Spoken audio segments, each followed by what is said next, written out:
How we doing, family? Are y'all enjoying your day as much as I am? The conversation, yeah, let's give it up one more time for Kelly and everybody, the team. It's always good to be around like-minded folks, and every once in a while you get to preach to the choir, right? Yeah, when you're in public policy down at the State House, you don't get that opportunity many times, even when you're a conservative and you've got a Republican supermajority.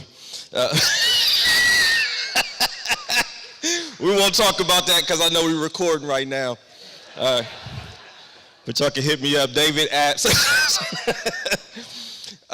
Man, really been enjoying the conversation at the table. Got some family from Cure here. LaFleur, you're going to hear Pastor LaFleur here in a minute. And I'm also here with some of our CCV team. Corinne, if you could raise your hand. She's Assistant Director of Ohio Christian Education Network. Ruth McNeil. The infamous Ruth Edmonds, used to be McNeil. Raise your hand so everybody can see you. All right. Don't get her stirred up. She'll start preaching and singing. And then we actually had Troy, the director of the Ohio Christian Education Network.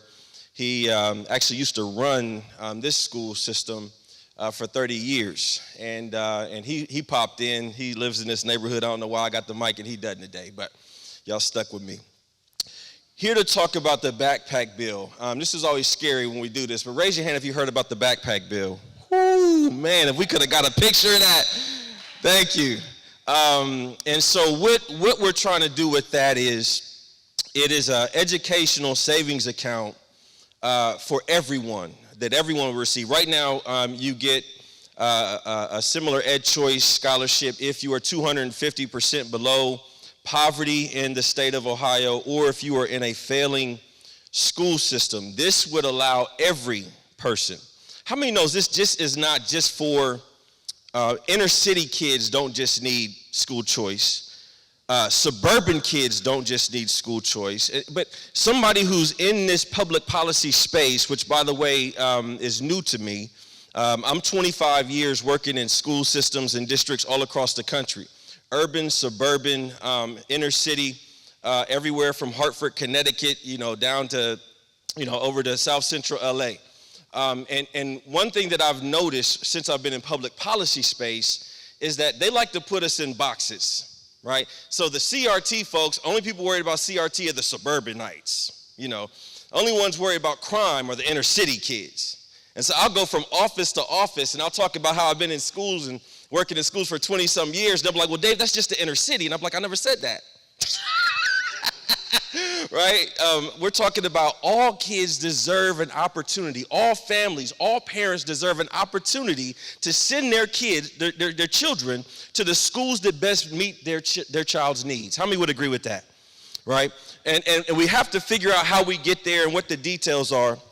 But one of the things that I found that made this bill such a bipartisan piece, and basically what we do is take the allotment that came from last year, the old Cut Patterson, they said that every kid gets an average of about $6,200. And so with the backpack bill, we would have put about $5,500 for K through 8 and $7,000 for high school kids.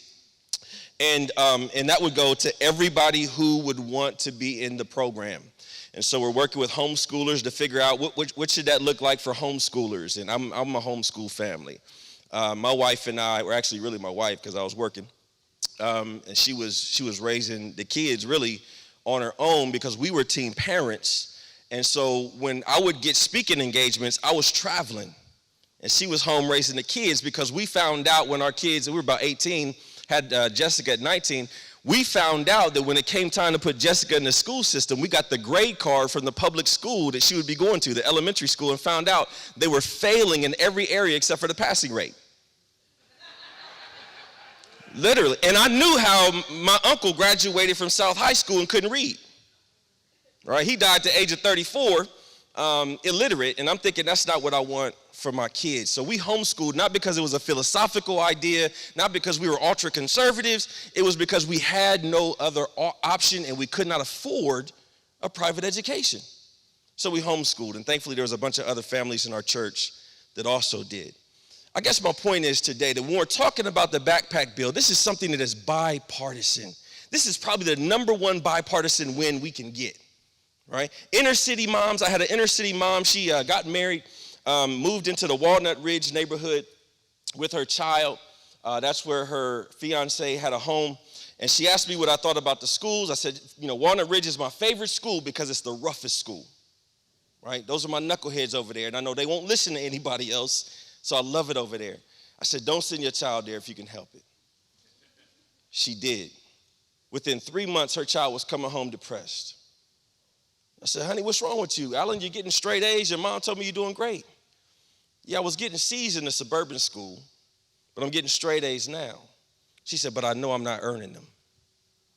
She wants to go to college. A couple weeks later, she's walking home. She's walking right. I'm talking about from me to that table. She sees a young man get shot in the stomach twice in the middle of the street. That family is a Democrat family, but they want school choice. Are y'all hearing me? Unless we shoot ourselves in the foot with our rhetoric, everybody wants this. Right, and it's going to take everybody to get on the same page. I had another parent. She's in a school outside of Columbus, and she sent me a voice message of the school counselor. This is last year. The school, you would have heard about it on Tucker if she would have let us blow this up. But she said, David, I'm not an activist. I'm a mom. And she said the school counselor called her and said, I have Nova here. She's like, who's Nova? That's not what I named my child. When she said, like, who's Nova, the school counselor was like, I mean, and then she named the child's real name. Sorry, wrong student. That mother is a Democrat, and she wants school choice. Are y'all hearing me? Black folks want school choice. White folks want school choice. Suburbanites, inner city want school choice. Because listen, it is the most hopeless thing. Anybody ever play Monopoly with your kids? Don't ever do that. Man, Monopoly almost destroyed my family. Because there's nothing that creates an atmosphere of hopelessness and powerlessness than when you are losing at Monopoly. And we have a monopoly in public education right now. And the hopelessness that is causing to all parents is tangible. And the one thing that came out of the pandemic is that everybody realized, even the ones that didn't understand how hopeless it was, got to see how hopeless it is. And right now they're looking for answers, and the backpack bill is that answer. Right now, 72% of all voters are in favor of ESA programs. 72% of all voters. It's kind of some of the stuff we talked to our legislators about over at the State House. That's 82% Republican. What percent Democrat would you say? 68. Not bad. And I think if we can educate them on what this really is and what it does, we could even get that percentage higher. When you begin, so some people have been asking, like, where's the backpack bill at right now? Right now we're having an issue on the House side.